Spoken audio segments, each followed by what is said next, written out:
Hey guys and gals, Jay the mechanic here. Working on a 2005 Chrysler Town and Country touring. Um, Doing a seat repair. Seems to be a really common issue with the power seats, with either motor failure, such as these guys, or the seat gear stripping out. So I'm going to give you a little run through of what it takes to get this seat out and maybe get a repair going. Parts are not available so from Chrysler as OEM. So if you run into this issue, you will have to go to your local junkyard, search Facebook Marketplace, eBay, or there is a site out there I'm going to mention later that is really great. Okay, so let's start at the van. I'm recording this with my iPhone, so please excuse the shakiness and being into the job some already. I'm gonna run through it quickly as best as I can. So let's start over here at the vehicle.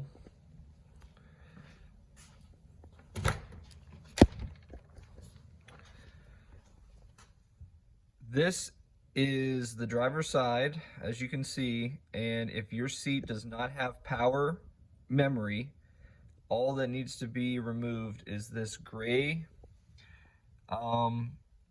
locking connector and this yellow locking connector.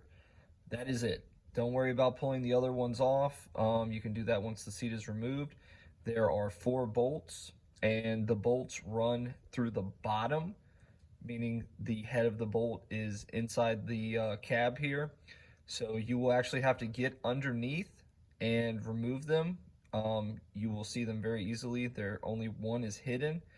This one here, you will actually have to remove the spare tire, drop it down to where it touches the floor, and then slide the frame that goes over it, that attaches to the underbody of the vehicle. You will have to slide it forward a little bit.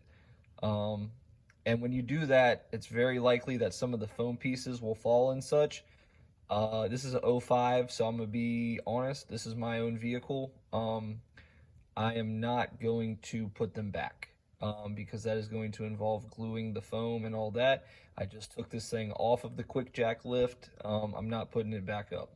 So yeah, and to drop the spare tire, there is this cap right here between your middle center console box and your little storage tray. You can use the tool, or you can use a 1/2-inch extension, the open end, with a wrench or something to hold it, to turn it. All right, so let's go to back to the seat. I'll give you a quick undershot of the bottom underneath here. Once again, excuse the camera.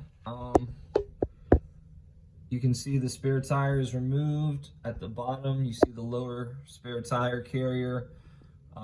There is where your seat bolts would be. Let's see if I can show you the hole for one. Should be right around here somewhere. Yep. There is an access hole, but it is kind of hard to see from this angle. I do apologize. So yeah.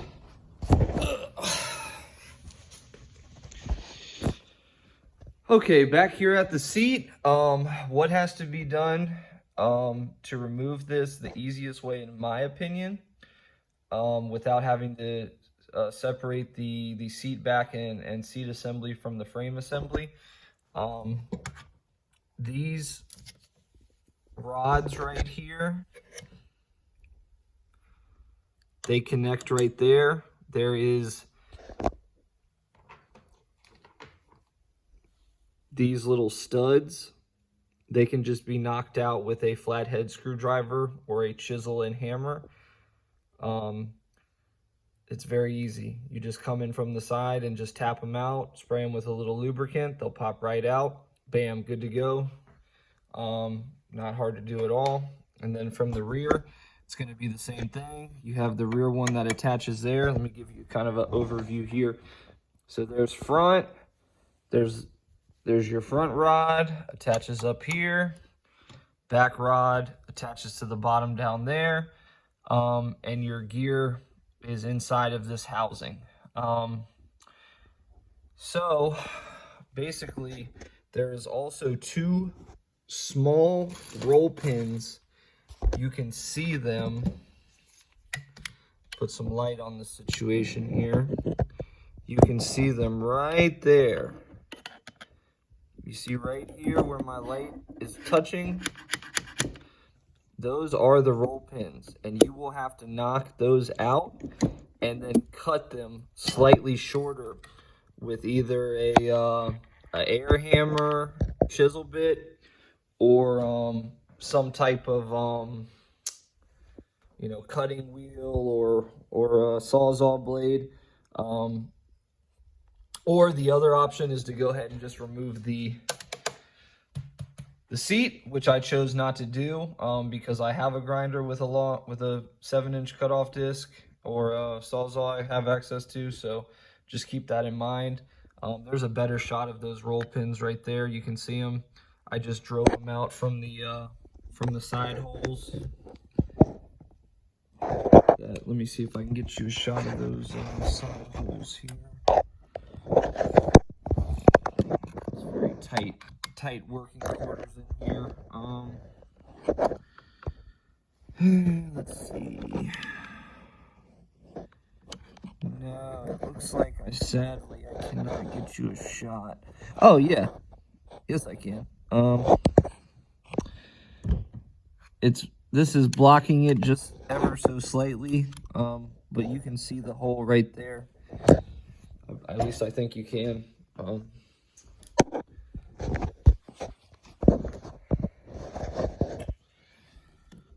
Give me just another minute here and I'll see what I can do to... Right there, boom.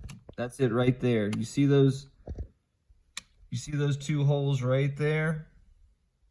There's one. There's the other. Bam. Right there. Those are your two holes. There, you can tell because it has that black body panel clip right there. So that's the bracket you drive those out with. Drive them out with a punch or if you have an extra Phillips head screwdriver, a medium length one, just cut the tip of it off. Bam, you got a punch with a handle. Everybody has one of those laying around they can sacrifice. So that's about it. I will try to do an update, but the original issue was that this thing, it would move forward, backwards. The seat back would tilt, but this piece right here, it would not raise upper or lower or physically tilt itself, the lower portion. So yeah, and that's what these two motors are responsible for with their independent rods, is those functions. I will give you guys another quick little tip. If you want to do some testing off of the vehicle, it's very simple. You just need a spare battery or a jump pack, and you can take these right here, this connector right here, and this connector right here. This is your hot. This is your ground. Okay, so you'll plug this plugs into your memory seat switch right here. Boom, that plugs in. That plugs in right to that. Be just like that. And if you run a back pin, you just need like a paper clip or a little sewing, a fat sewing needle, something like that, and you back probe your hot, which is orange and red, and your ground. Well, then you can use this switch to operate everything. So let me show you an idea of what you need. Here's my jump box. Here is my little pin that I'm using. You attach that and this end and this end to your jump box or a 12-volt battery, and attach your end with your pin. Back probe your hot wire and your ground wire.